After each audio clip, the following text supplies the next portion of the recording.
weekend I wanted to take kind of a long trip. I only had a couple days off, so I wanted to head somewhere south as it was getting kind of icy and snowy up north of me where I normally go.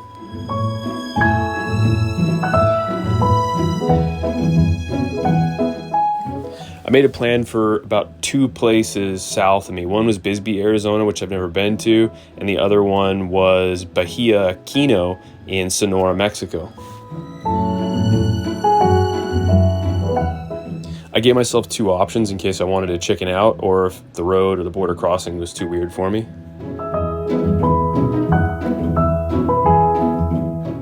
Apart from almost losing my water bladder, the road and the weather was awesome, and I felt like I just had to keep going south.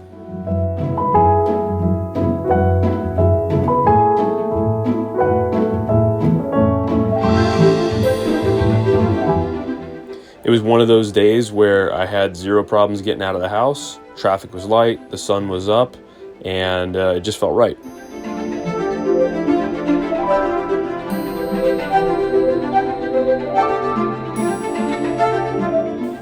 In this part of Arizona, it's still cold before the sun comes up, so I got going a little bit late, but I had no problems making up good time on the highway.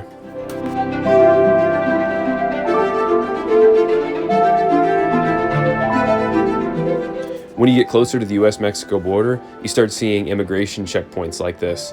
Generally, they're only in one direction. North of the city of Ajo, you get an Organ Pipes National Monument. I really enjoyed this area. I was also surprised to see modern large-scale mining in the area, so that was pretty cool.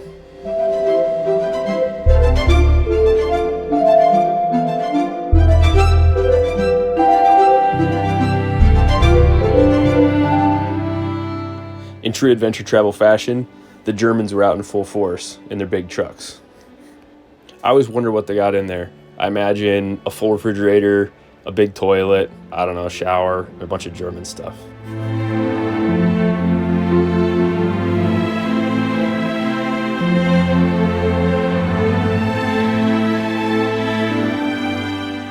For anybody who's never been to the US-Mexico border, this next bit is kind of long. I just wanted to show you in real time what it looks like when you cross from the United States into Mexico. For anyone who's already done the border crossing, go ahead and skip ahead 2 minutes. For everybody else, that's about how long it takes to get from the United States to Mexico on a motorcycle. So now you know.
Once you get across the border, not much really changes. The roads are still pretty good, landscape's the same, people and languages don't seem to change too much. It's a really cool experience.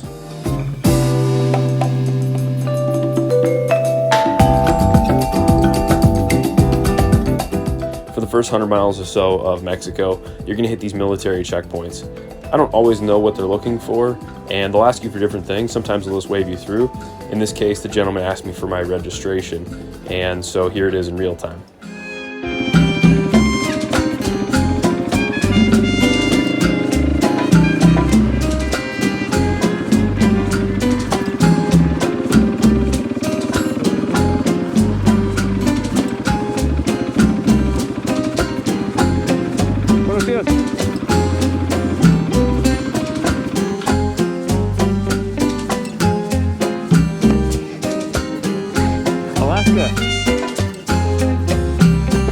Earplugs.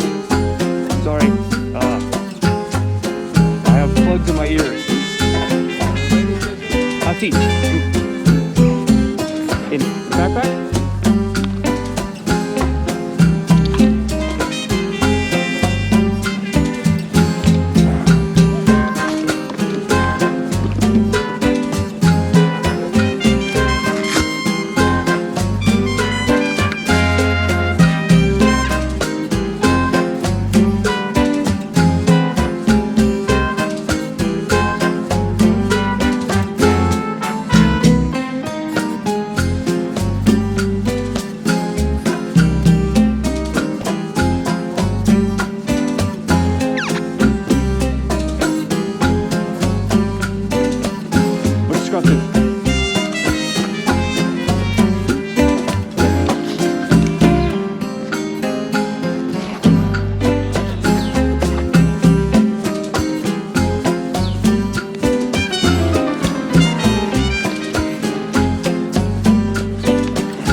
I kind of tried to apologize, but I panicked because I don't know how to say earplugs in Spanish, and ultimately he got what I was talking about. I gave my registration and moved on.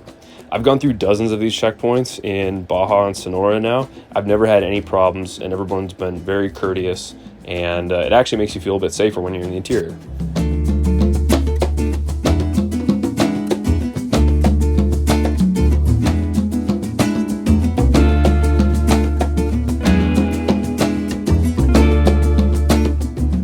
About 4 o'clock in the afternoon, I was a couple hundred miles south of Rocky Point, north of a town called Puerto Lobos, but not anywhere near my final destination of Bahia Quino.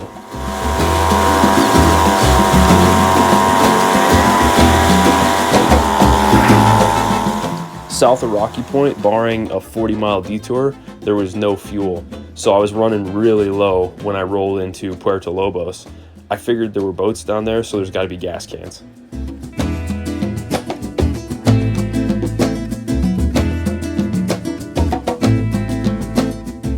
Apart from the ever-present piles of trash outside the city, it seemed like a really cool little fishing town, and I was excited to be there.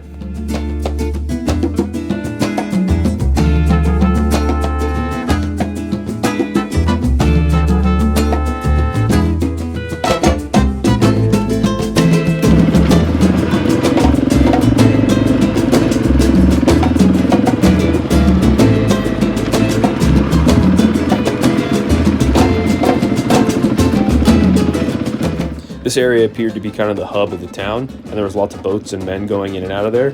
I figured it was a good place to any to ask for gasoline.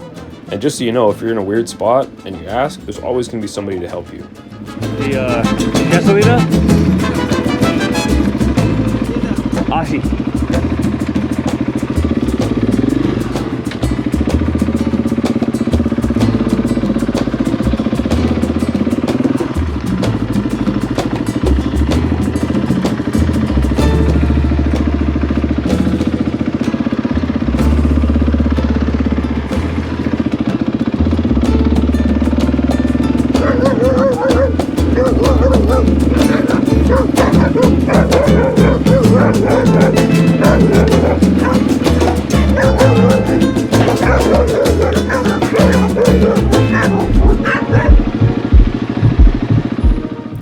After the owner of this store sucked about 10 liters of gas out of a 55-gallon drum with a garden hose, I realized that my water bag was missing, so I'd have to go back and find it.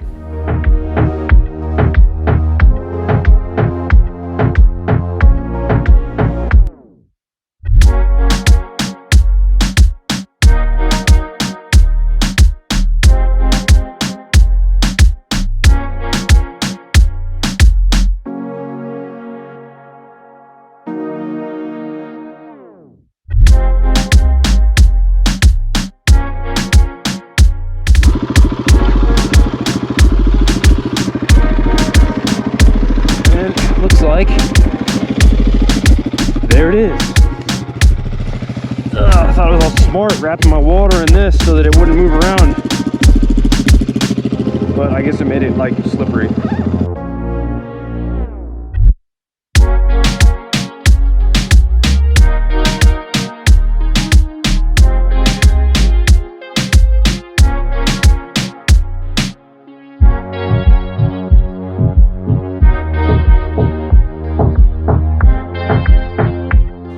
I made it back to town. I stopped at the restaurant/supermarket and asked the owner there where camping was, and he kind of gestured to me everywhere. I also asked him where the Lighthouse Road was and the palapas and who owned them, who I paid for them, and he didn't really seem to know, so I just kind of helped myself to the city.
So I can't find anywhere to rent palapas, and I don't know who actually owns them.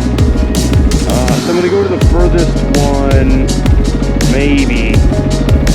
Because it's like, you want everybody to know you're here or nobody, and there's not really any cover.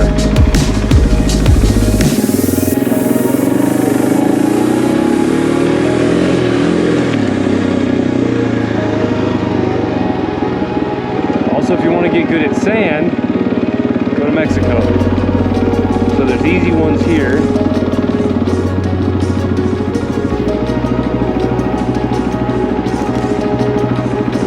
Those were bathrooms. That is a toilet. Maybe. I'll check it out later.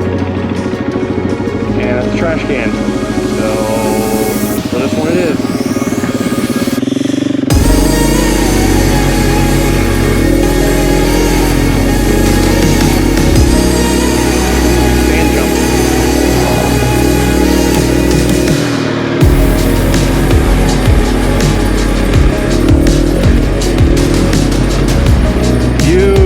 Beautiful.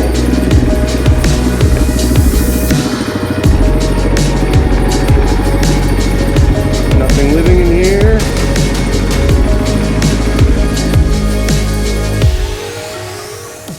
The supermarket didn't sell beer, which actually turned out to be not too bad of a deal.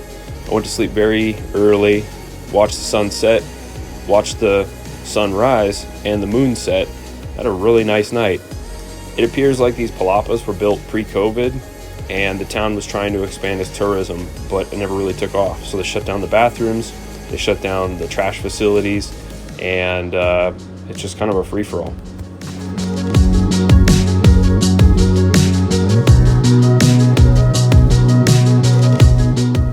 If you only have a bike and you want to see the ocean from the Sonoran side, I highly recommend making it to Puerto Lobos. Bring your own food, bring your own beer if you need it, but I can't say enough how nice the people were, how facilitating the small town was, and honestly how interesting the trip turned out to be.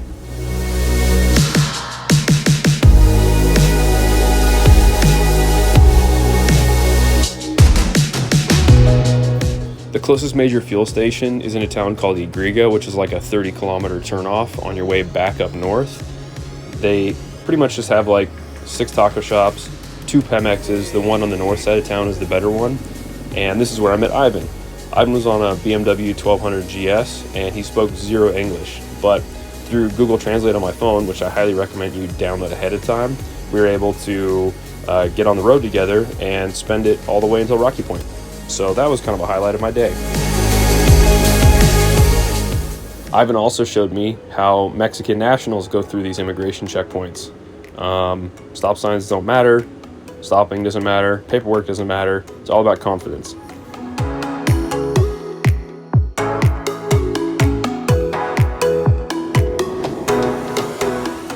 I don't plan on doing this on my own. I don't plan on speeding anymore. Thank you, Ivan, for taking me on your portion of the trip.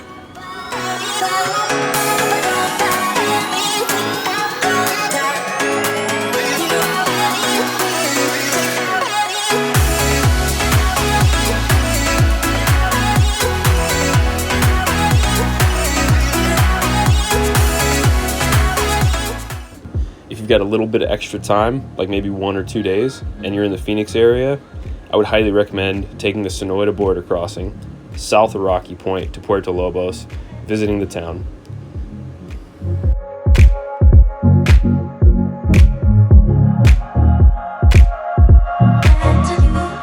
Thanks for following me on my 2-day trip down to Mexico.